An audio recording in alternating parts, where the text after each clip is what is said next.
You're listening to a podcast from the Finnish Football Show.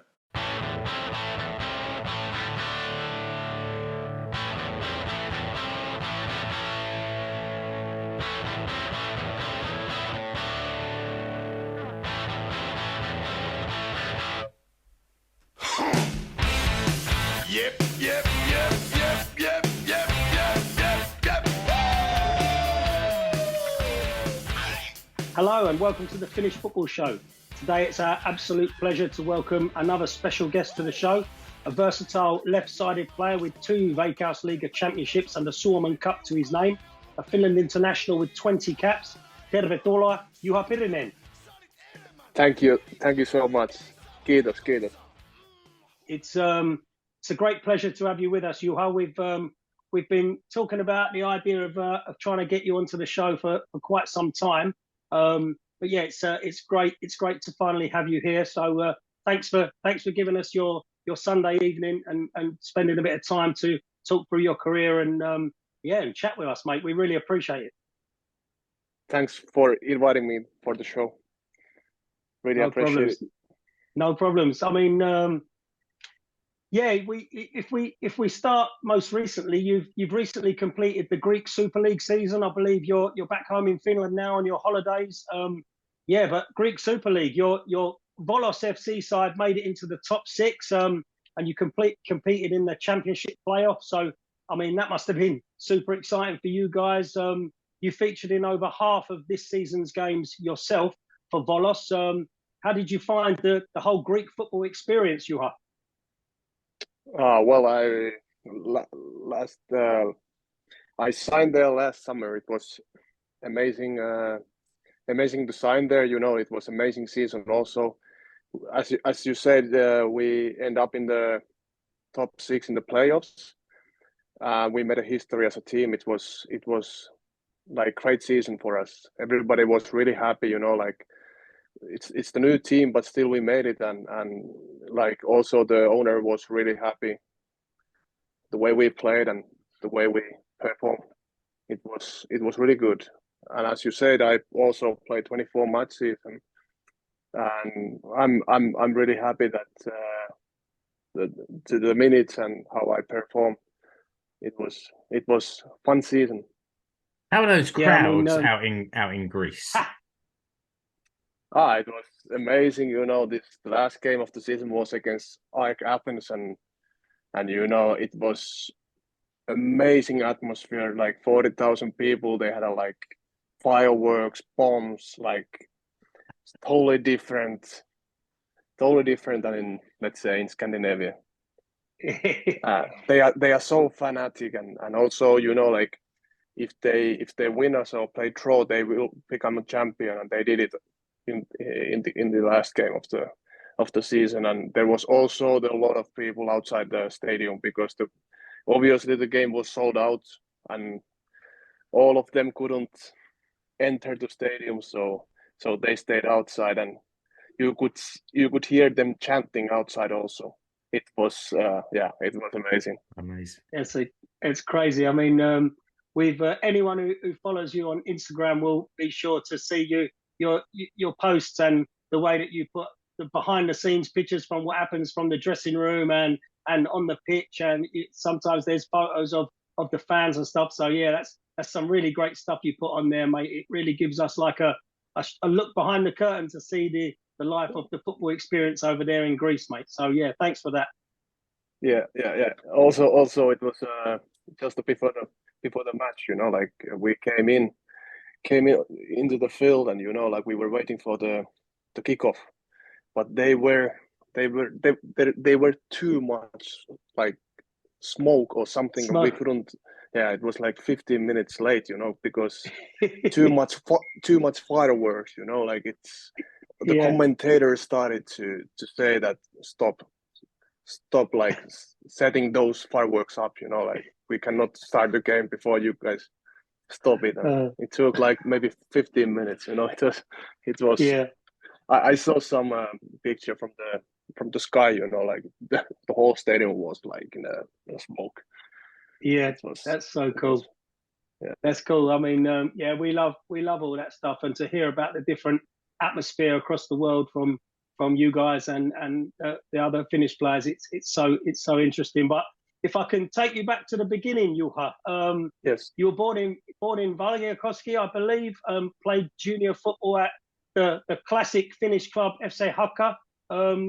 I read somewhere that your uncle Jukka was also a professional footballer with Haka and FC Ilves in Tampere there back in the 70s and 80s. Was there a big football influence in your family? Did your uncle influence you in choosing football as a sport? Yes, and also my dad was playing in the 18s. I think he played for FC Haka like 85 matches or something like that. And then also my uncle was bigger name. He was playing in FC Haka and also in Ilves, like you said. And also I think he had some caps in the national team. But as I started to walk, my dad just throw the ball to me and we started to play, with my brothers. Like it was all what we did was like with my big brother and his friends, we just played football, and also had like another two brothers, twins. They are 5 years younger than me, so all my like young age I have played football with all my brothers and their friends, and that was basically it. Like it's a small city, nothing to do, you just play football. You just go out and play. So we could if your dad was still involved, we could almost have a Pirinen five-a-side team just with you guys, just your immediate family. Yeah. Yeah. Sorry, Mark, we didn't get that, mate. That's in. No one wants to be the goalie in that side. No. So I think I was maybe 1 year goalie also same time, but then I think something happened, like I think my father said you are not going to be the goalie or something. I don't know. Maybe he just kicked the ball too hard and I realized that this is not my job. Yeah. Yeah, that's not for me. Yeah. So after coming through the FC Haka juniors, you made it to the first team, which must have been absolutely amazing. But you hadn't played too many games for Haka, and then a transfer to Tampere United came along. What was the driving force behind that transfer, and was it hard to leave Haka after growing up there? Yes, it was. But I was at that moment. I was thinking like, what's the right step for me? Like the year before, I make only 1 year contract. They offer me 3, but I was thinking like I'm young, like I start with 1, and then in the end of the season, I was thinking like, what's the best for me? And I got offer from Tampere, and I knew that I have a possibility to play in the second league. They have a reserve team in the second league, and that was the whole idea, that if somehow my first goal was to play of course in the Tampere United, but the plan B was that if I don't play so much, I'm still like really young, 17, then I can play, let's say, in like a second league, and that would be really good to me instead of playing in the juniors still. Like if I stay in FC Haka and if I don't make it and I don't play regularly every week, and then I need to play in the juniors. And I was thinking that this is better move to me if I don't make it to the top, then I can start with the second league and then I will make it. But that's basically the story behind it. So it was to test yourself in the men's football rather than staying in the with the juniors. Yes, exactly. Yeah, so I mean, through 2009 and 2010, you made your way into that Tampere United first team, making 11 appearances in your first season and then 24 in your second. Did you feel that the move had paid off for you, obviously, then, and you were developing as a player by going up into playing men's football with TAMU? Yes. And also, like in the big picture, if you think about you go out of your comfort zone, out of your hometown, bigger city, different team, it's like the whole package is different, like you have to push yourself. You don't know the players, you don't know the coach. Everything is like new. You need to survive. I think it still play out, you know, like it's not just 1 or 2 seasons 15 years ago. It's still, you know, like back then when I make these moves, they pay out now, you know, to Yeah. be to be brave and, you know, like just be brave to go out of your comfort zone and yeah, so on. Did you discuss those things with your father, Juha? Was that a sort of conversation that you had about leaving home at such an early age to go to a different city? Yes, we had a lot of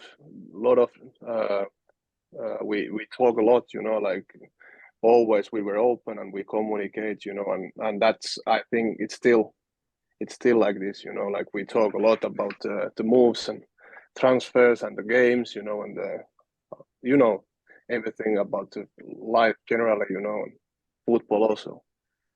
Yeah, because of the financial situation at Tampere United, by 2011, you found yourself back at Haka. Did it feel good to be heading back to your boyhood club after your experience in Tampere? Yes, I felt like now I'm ready, you know, like they told me that now maybe I have a bigger role to me, you know, and I felt like, okay, now it's time to come back and I want to play, you know, and I have chance to play also. And then I think it was at that moment I felt like, okay, now it's right thing to do and right time to come back home, you know. Yeah, yeah. What was your perspective on the financial situation at TAMU when you were there as a player at the time? Were you aware of things going on around you, or did it come as a surprise? Actually, I think I left a little bit earlier than when everybody started to talk about it. But I remember I was negotiating with them and I heard something that they have some guy or some sponsor who might have a lot of money and who can bring a lot of money in the team. But back then I didn't know that that's the guy from Singapore or whoever. I don't even remember anymore the story, but you know, it was back then. It was like just that I was thinking, should I leave or I have an offer from FC Haka, and then they were telling me to wait a little bit, but then I make the move back to FC Haka, and then in the spring, you know, it came out that seems like you had a lucky escape. Yes, exactly. It's interesting for me because, like, I follow obviously football in Finland, but also in the lower leagues in the UK, and you see a lot of clubs going through bad financial situations, and a lot of these are caused by owners making promises that they don't live up to. And I don't know, Keke, do you listen to this Price of Football podcast?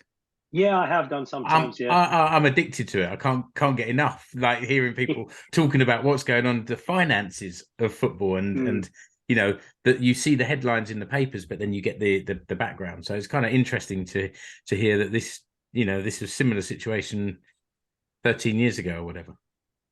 Yeah, I mean we speak extensively about the financial issues that some Finnish clubs have, you know what I mean? But yeah, I mean, it's great to see that TAMU got their act together and they've still got a fantastic support, and those guys are working their way back up through the league. So it's it's all good for them. But getting back to your own story, Juha, by 2015 you were on the move again. This time making the trip to the far north to Lapland to sign for Rops. Your first season at Rops saw you play 31 league games and chip in with 5 goals and 3 assists. Do you feel that you were becoming an established Veikkausliiga player at that time? After the season, yes, but not before. it was actually a difficult time to me also. I was playing in MyPa for 1 year, and I signed I signed the second year because I really made a good season. And then, you know, like what happened was that they couldn't apply this license. They couldn't get it. So then I think in the end it was like they had to file the bankrupt or something, you know, and I need to find a new club in the end of the January. And it was crazy. We had a lot of juniors there in the MyPa, 2015, and I was like devastated to find a new club, you know. And they said, okay, you can go for free even if you have a contract. And then in the end, Malinen called me, and then I found myself from the Lapland. And yeah, like you said, it was amazing season, but to maybe the people that doesn't remember that we started really badly. I think first 3-4 games we lost all, and I think it was the League Cup final, and then the first 3 games in the league, and also we lost in the cup. And after that we changed the formation, everything, and then all of a sudden we started to get points, and then we just kept winning all the time, you know. And then, but it was not easy. And after the summer, maybe the last 10 games we were really good. Like we had a chemistry, we had a connections between the players, you know. We find the like really good attacking play and defensive play. Everything was like working really well, but in the beginning of the season it didn't look like that. Yeah, so yeah, as you said, you know, it was a tough start, but you guys really became a force to be reckoned with after that change in formation, and things started to click. Rob really did become a force to be reckoned with. And during your time there, you narrowly missed out on the 2015 championship. I believe that was just by 1 point. To second, yeah, SE. Thank yeah, you. he Thank you very much. Had to get that one in. Yeah, I had to get that one in. Yeah. Oh dear. And then, but your second place finish meant that you were able to play in Europe. Rops eased past Shamrock Rovers in the Europa League first qualifying round, but eventually succumbed to a Croatian side, NK Lokomotiva, in the second round. Did you feel that perhaps that Rops side could have or should have gone a little bit further in Europe? And were you yourself enjoying that second taste of European football? Well, it was really nice to play in the Europe also with Robs, and it was also like I felt that we didn't play so well in the second year.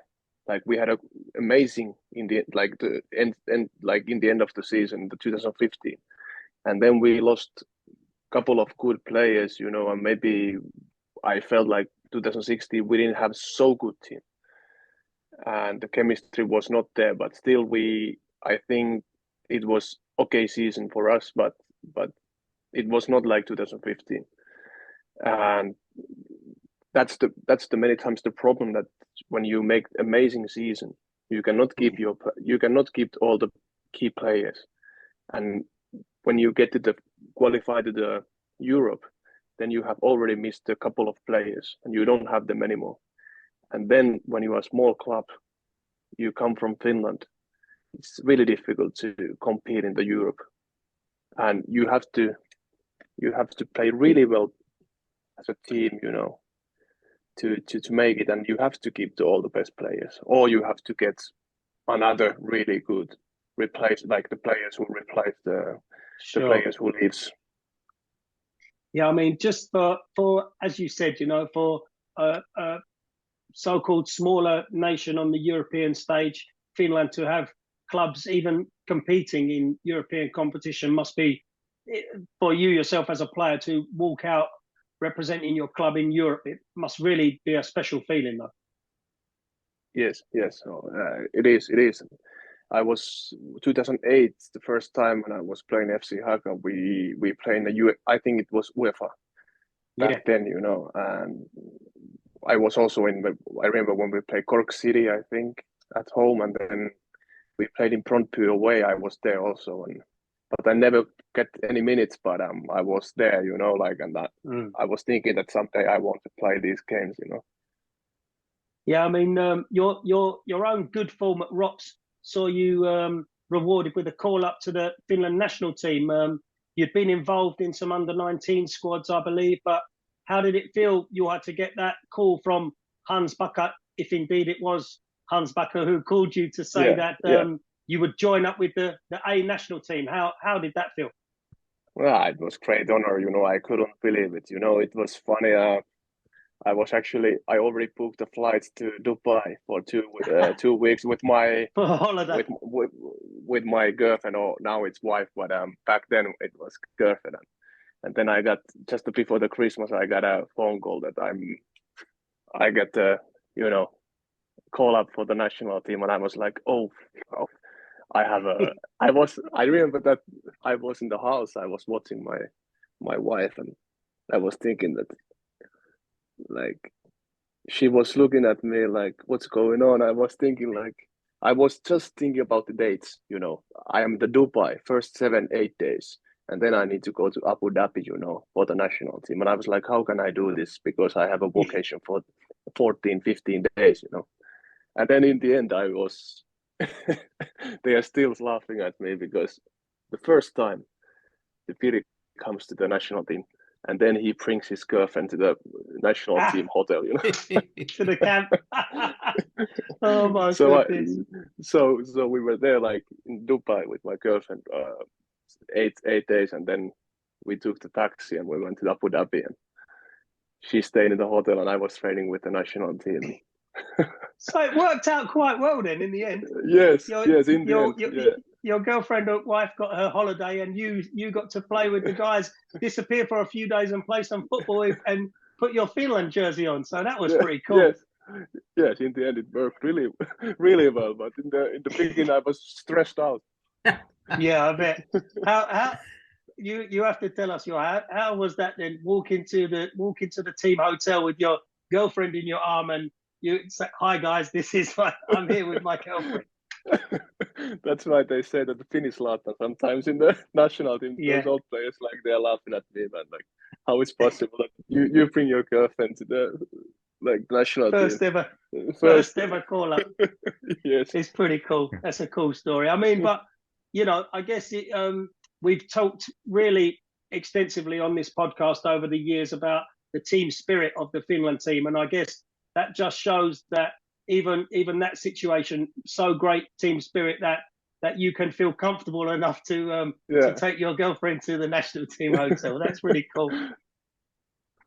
So as you say, you took the taxi, and your debut was as a second half substitute in that desert friendly game against Sweden. The result went against us that day, but how was it to get that jersey and make your Huuhkajat national team debut?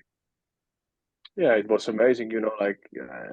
I really never thought about it that I would make it so early.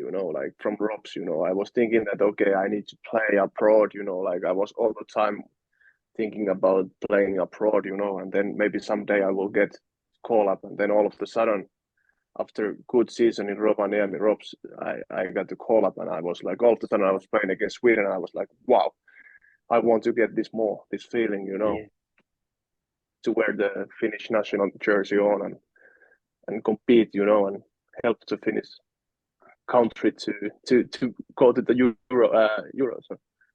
That's it. We'll come to that. Don't you worry. Yeah.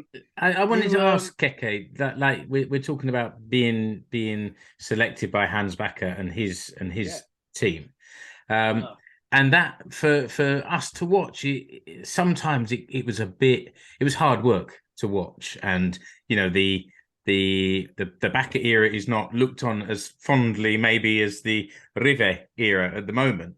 How was it to be inside that team? Did you feel like the team could give more and was somehow being held back by the tactics at the time?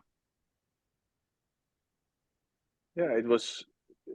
I felt that it was like, of course, now it's easy to compare, but back then I was thinking that somehow we just didn't have this chemistry, or we kind of had a good, like, we always had a good team spirit, but somehow we just couldn't get any points. It was tough. Like when we came to the national team, it was not this self-confident that the people have it now. Like all the players have the good self-confidence. They feel like, okay, we will get points. We will win the games. We go there and we will get 3 points.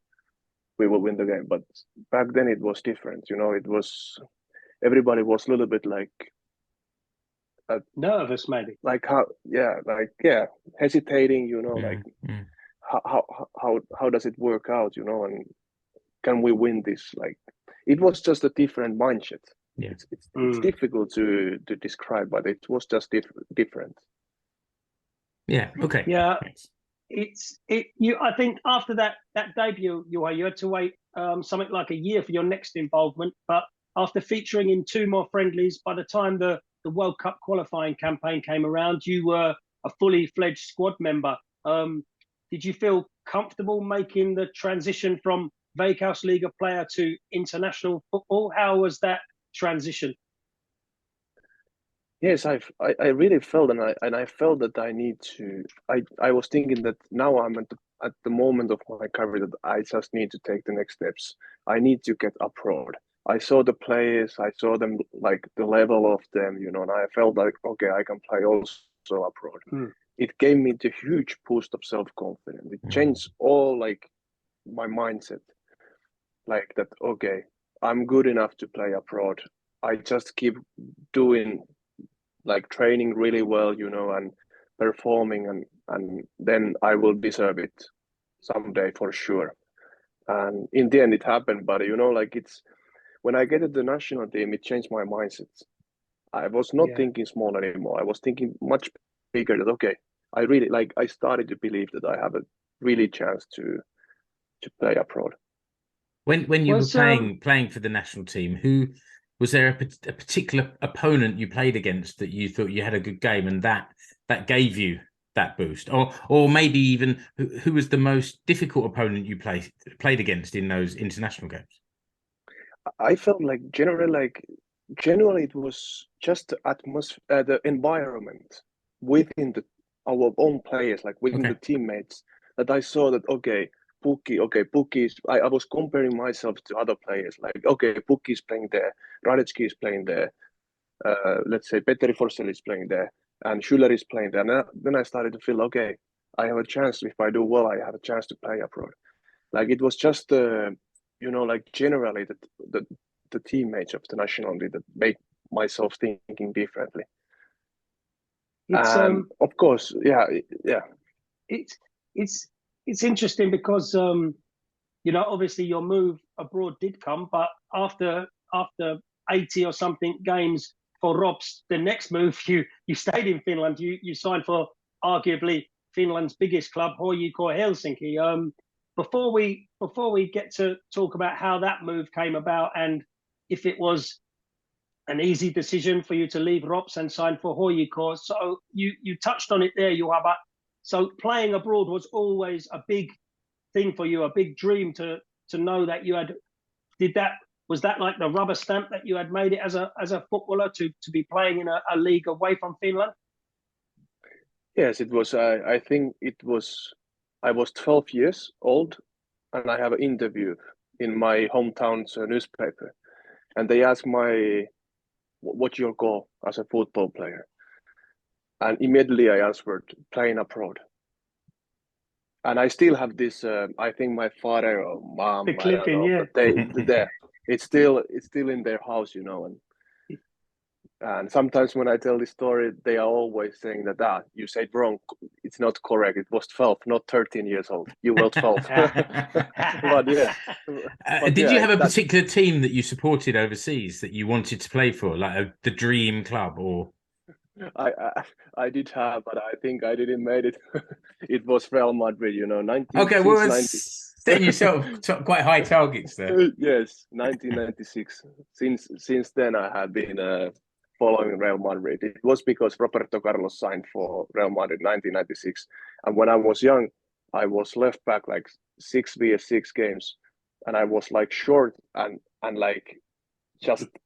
My profile was just like in Roberto Carlos, like short guy, but the big muscles, you know, and running a lot and left-footed, you know. And I was just admiring him, you know. I was looking up to him, and I wanted to play like him.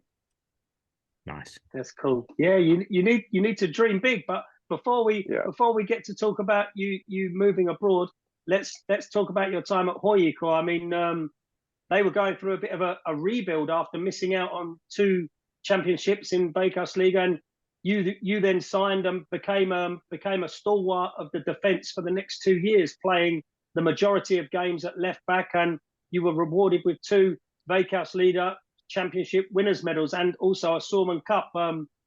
How do you, Juha, look back on that successful period at Huuhkajat? Yeah, it was amazing. We were also in the cup final the second year, but we lost the final. But yeah, it was amazing. We had a really good team, and also as you see the players that I played with, they have or they still play in the high level like abroad also and also in Helsinki. But it gave me a lot, like I saw the really good players. I saw the experienced players who has played abroad and it was just like the biggest team in Finland. It also gave me the extra confidence because we were basically most of the games like just dominating and winning. And then at that moment I think I had a best self-confidence if I look up to the times before. So I felt like I'm unstoppable. Like I had a chance to attack a lot as a left back, and I really enjoyed the time in Helsinki. So it was super easy when they came calling for you to sign for them. There was no questions. It was, I'm going. Yeah, it was when I heard that I have a chance. I was straight away like, I want to go. It's for me. It was like, no way I stay in in Rovaniemi if I have a chance to go to the biggest club in Finland. But the problem was that I was not free. Free agent. I had one more year in Rovaniemi, and then they started to negotiate how I can go there. And I think Leo Väisänen came, and it was like a little change, that the Leo Väisänen came to Rops and I went to Helsinki, and then Helsinki paid some small transfer fee also. But yeah, it was a long days, to wait that if the transfer goes through, I was really, it was stressful times also back then, So after those successful years in Helsinki, you joined the mini Finnish revolution that was happening in Tromsø when you signed for manager Simo Valakari. You spoke about wanting to move abroad, and which kind of negates my next question, but I was going to ask, was the decision to move to Norway a lot to do with Simo, or was playing abroad something you always wanted to experience, which you've already answered? But was the Simo connection, did it make it kind of easier to sign for Tromsø? Yes, of course, it was much easier because there was also the physical coach, Jaska Ulvila. He was also there, and Simo, obviously, and then Onni and Robert Taylor also. So I was talking with them, like my agent also, and then I flew there and then signed. It was easy because I could see the city, I knew already Rob from Rob's, but like it was really easy when this deal came on the table. I felt like, okay, this is right move to me. Simo's had a lot of success, starting with his time here in Seinäjoki and then Tromsø and then Cups. What's his secret? What's special about him? What does he do to be successful? He's really passionate. He's really passionate to work. He's the ex-footballer. He has this kind of how to handle and how to talk with the players. Like he's one of them, and like he really enjoyed the coach, and he's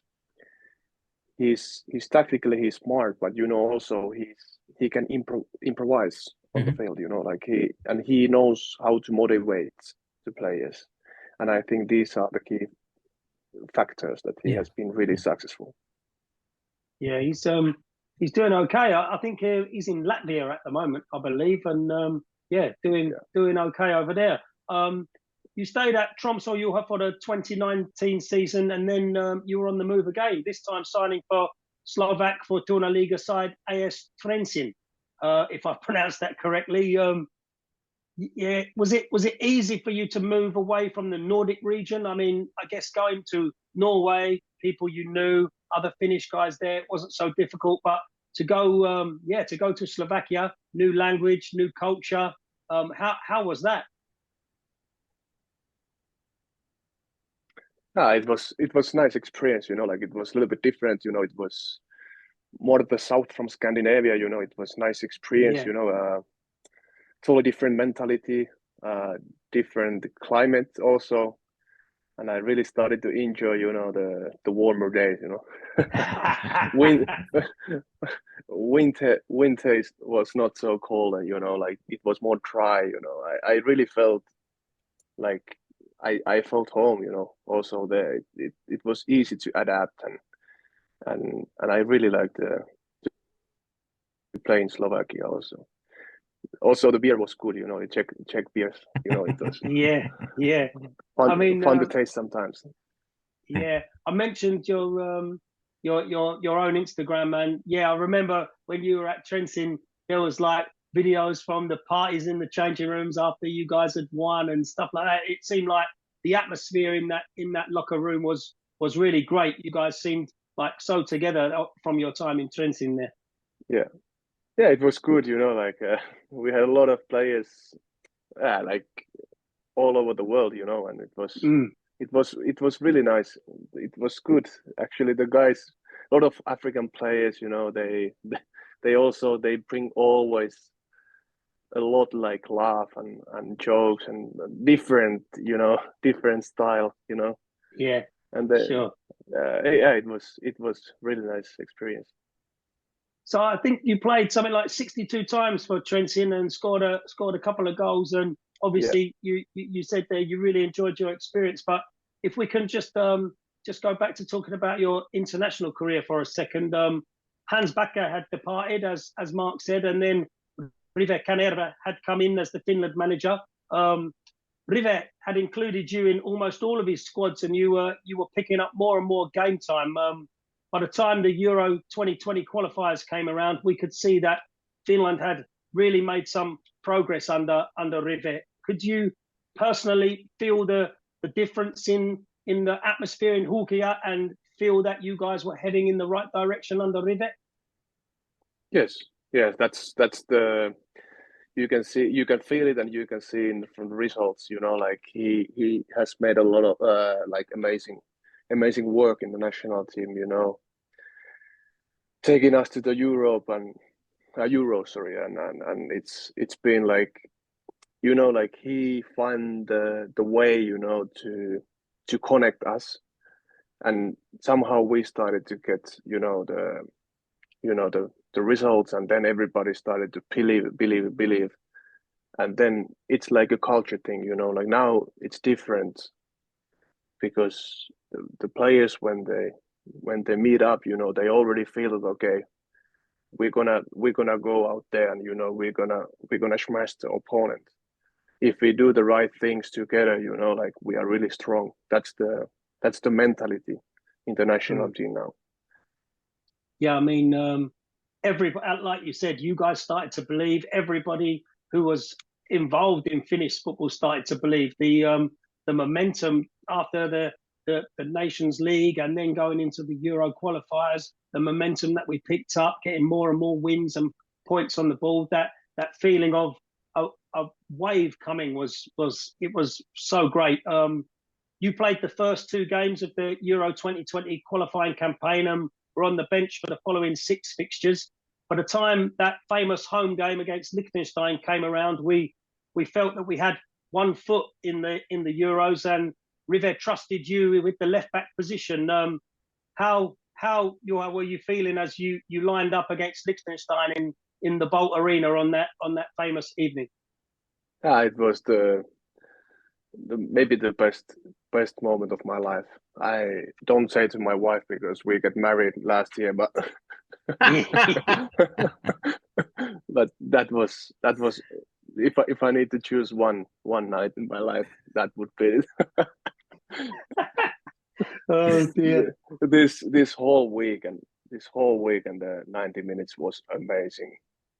It was, you could feel this buzzing all the week. You know, the media comes to the hotel and you have these media days, and everybody is so self-confident, and we only focus on this one game, and we are like, we know that we're gonna make it, but we need to wait.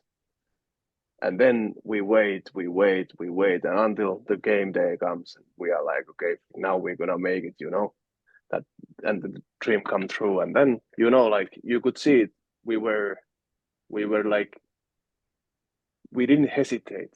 We went out there and we played with the, like, self-confident, and we knew exactly what to do. And then it was like 3-0, you know, in the end. It was amazing feeling. I remember it was second half, you know. I said to Paulus Arajori that I think we scored the second goal, and I shouted like, "No, we will make it now." And then Paukko was like, "Shut your mouth! It's not over yet, you know." and we were laughing. And then I think it was the third goal we scored, and Arajori said, "Yes, you were right. We're gonna make it now." Brilliant. I mean, as I said, you played the full 90 minutes. You were so solid there at left back, and like you said, goals from Tuominen and Pukki saw us win 3-0, 3-0. What a night! I mean, I myself was there in the stadium behind the goal, and then the moment came, and on the pitch. Waiting for. Yeah, well, we'll get to that, because the referee blew his whistle for full time, and the feeling that everybody had, we knew we had made our first ever major tournament. The outpouring of emotion was just unbelievable. And I remember one of the images was yourself and Paukko Palasarjuri just fall into your knees, like, just it was so good. And then Juha, I have to say sorry, but I do have to mention this. Then there is a video where thousands of Finland fans are running onto the pitch, and you are trying somehow to hold. I don't know. Are you trying to hold them back, or did you feel that you could stop the whole of the Finnish football fandom running to the pitch, or what happened, Piri? You need to tell us. I think I was really a bit too optimistic, you know. I was thinking like, stay there, don't come too close, you know. And then, but it's. I look back and I see this video. I'm like, how stupid I was at the back. But I should have shown that. Okay, come here, everybody, come here and enjoy. You know? It's I can explain it. I think you were maybe worried that UEFA might say, hey, because of this pitch invasion, then the result is void or something. We can leave it there if you want, Piri. That's cool. But yeah, everybody came to the pitch and the party started. It was just unbelievable. And yeah, we need you to tell us how was the party that evening? It was good.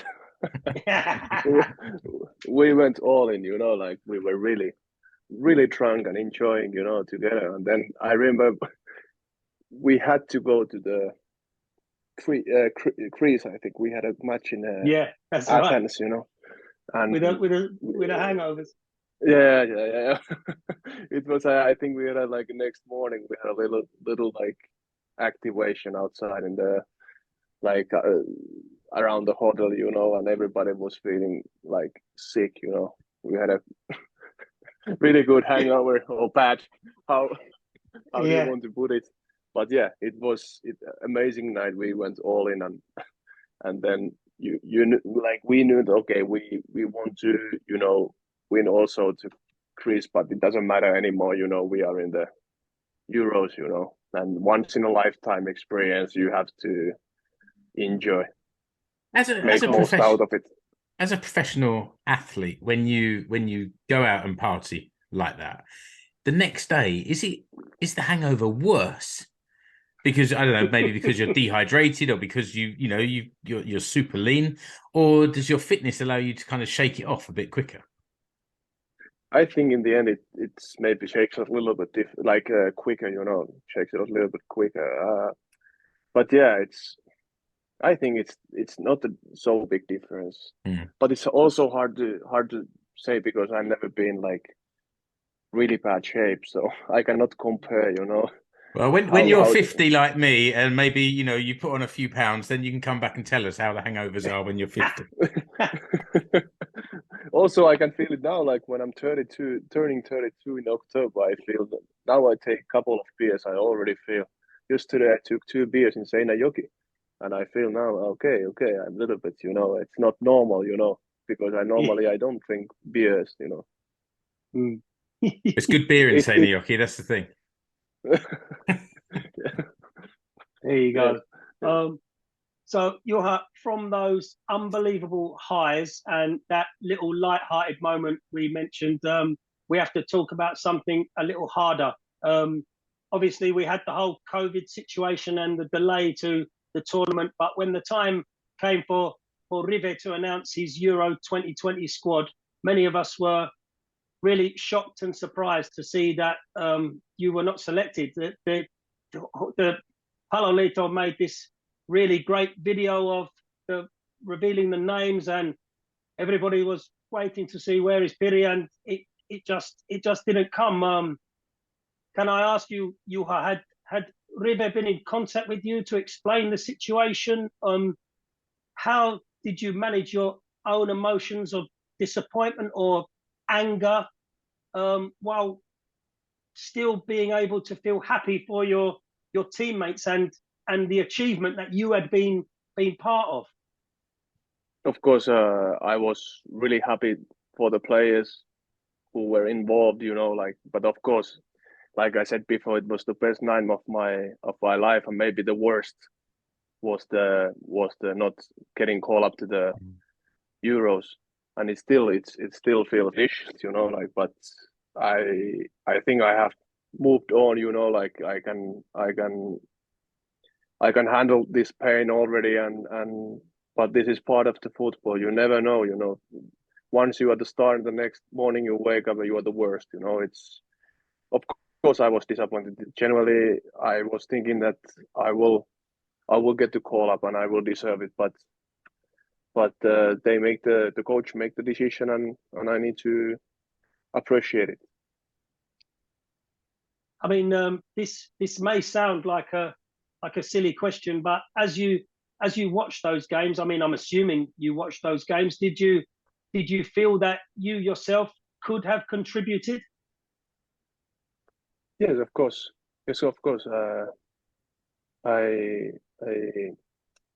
I watched all those games and I was thinking that okay, I would like to be there so much with my friends, with my teammates, the guys who made it to the Euros. I think there were almost all the players who more or less played us to the Euros. So I felt like I was the one of the 2 or 3 guys who didn't get to call up, and yeah, like I said before, it felt really bad. Obviously, we've seen some high-profile names retire from the Huuhkajat team, like your friend Palasauro Juri. Toivio is also retired. Are you still available for selection if that call ever comes? Yes, I'm still available. Yes, I never say yes. I never say no to national team, so I'm still available. I mean, whatever happens, Juha, you've been involved in around 40 squads, I think, earning 20 caps, and that's an achievement that only some guys can dream of. So whatever happens in the future, congratulations for your achievement that you got. I mean, you said yourself you were 12 or maybe 13 when you said you were going to play football abroad and you were going to play for your country, and you managed to achieve that. So yeah, thank you so much for answering those questions. But yeah, congratulations for what you've done so far. And if Canada is listening to our podcast, then Piri is still available for selection. So that's cool. But and if he is listening, we'd love to have him come on and explain it as well. Explain it, yeah. I will listen in that podcast. Yeah, exactly. For sure. I want to know the reason. Yeah. Brilliant. I mean, so I'll try and bring us up to date now. Juha, you spent, as I said, when we started, you spent your most recent season at the Greek Super League side, Volos FC. You were there together with Nikolai Alho, playing around 26 games in your time there. I mean, the season was a successful one, as we said, qualifying for the Championships playoffs. How did it feel? Was you happy to be there? Was it nice to be there with Nikolai Alho? Were you guys like buddies all the time that you were there in Greece? We both have a Finnish wives, they also spend time together, I know Nico from Helsinki, we have had some good time, over there. And also, we both enjoy the play for Volos. The city is really nice. It's nice location, there is the sea, and also the mountains, I think it's perfect location for us to play together. It's we have enjoyed a lot. We also have the contract for the next season, and we are looking for the play there for the next season also. Oh, that's brilliant news, because I wasn't sure that your contract would roll over to next season, and so that's excellent. So you'll be returning to Greece in FC Volos. Yes. Last summer I signed for 2 years. Cool. That's cool. I mean, because we've seen some big names come back to Finland recently. I mean, Jukka Raitola, Joono Toivio at HJK, Palas Aulojuri is now in Ykkönen with HJK. After Greece, do you have your eye on some other location, or would coming back to Finland be something that interests you in the future? Yes, for sure in the future. But now, I think I want to play abroad as long as possible. Once I made it to the outside of Finland, I want to stay there as long as possible, and just experience the new cultures, countries, leagues. I love football. I love to play abroad. And I hope that I can play for many years. You want to stay in the sunshine? Come on, be honest. Yes, I love it. That's cool. I mean, just a couple more things, Piri, before we let you go. The number 6 has featured heavily in your choice of squad numbers. Is that number 6 something special for you, or does it have some meaning, or is that just how it worked out? Yes, it's the story of my father and uncle. They played with the number 6. It's the Pirinen number 6. I need to include it. If it's not 6 or 16 available, I take it 66.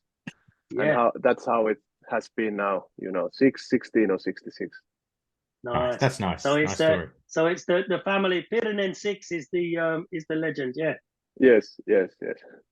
Nice. I mean, I said during the induction that you were a versatile player, and looking back through your career so far, you've featured at left back, left-sided centre-back, right-sided centre-back, left wing, right back. Which position do you feel most comfortable with, Juha, and which one do you most enjoy? And right now, I enjoy the most center back. When I was younger, I was thinking that I'm gonna make it in the left winger or right winger. I want to play like Ronaldo or Messi or whatever. Yeah. But then I started to realize that it's not possible. My profile is not like a winger. If I want to make it in the top league in Europe, I need to play as a left back. And then, in the second year of Slovakia, I started to play the center back, and then I was like, okay, this will be my position in the future. I'm tall enough, and I'm strong in the air, and also now I feel like if I could go back to 10 years, I would start to play as a centre back, and I think I could make the better career. But of course, it's easy to say if like now, like, but I think that would be the best like position for me. Yeah, and you enjoy that position now. Yes, I really enjoy it, and also like as a centre back you can play a little bit longer. If you play left back, you need to be fast, explosive. But if you are centre back, you just read the game a little bit more, and you need this positioning is really important, and you don't need to be so fast anymore. I think that was a beautiful elevator pitch for Rive as well for the national team. This is what I bring. This is what I bring to the team, boss. That's it. I mean, I mean the just one final thing, Juha. The most recent Finland squad has just been announced. I mean, I'm sure you have a look at that and see who's included and the upcoming games as I hope that you'll be watching those. I mean, how do you feel that looks, that Finland squad for the games against Slovenia and San Marino? Slovenia. Yeah. Yes. Yeah, it looks a strong team. They have a little bit new players. I haven't seen them so much, but I think they are really talented also, the young players, and they deserve it, And I hope that all the best, of course, and I want them to win those games. It's not easy, but I really trust the guys. I have a lot of faith on them. So let's take the 6 points out of those 2 games. Let's hope so. I mean, the ticket sales have been absolutely through the roof. It's the Finland football culture is growing and growing, and it's fantastic to see. I mean, whatever comes your way next year, we'll be keeping an eye on you in Volos next season and hoping that you get plenty of minutes at centre back there and maybe chipping in with a few goals if you head up for some corners or something. But very, very best of luck back in Greece. Enjoy the rest of your holidays, and again, Piri, thank you so much for coming to the Finnish Football Show. It's been an absolute pleasure to speak to you, and I wanted to get that thing off my chest for a long time, and now I can rest. But yes, now you have. Now I've heard it from the guy himself, so it's really great. But again, Juha, thank you so much. It's been an absolute pleasure. Kiitos. Thank you for your time. Thanks a lot. Really appreciate it. You've been listening to the Finnish Football Show. You can find us online at finishfootballshow.com. Remember to subscribe to the show wherever you're listening or watching. You can follow the Finnish Football Show page and group on Facebook and also on Instagram. See the links in the episode description. You can also connect with the 5 hosts on Twitter, @Explore Finland, @FC Suomi, @Escape to Suomi, @Keke and @Mano99. Links to the Finnish Football Show merch stores are also in the episode description.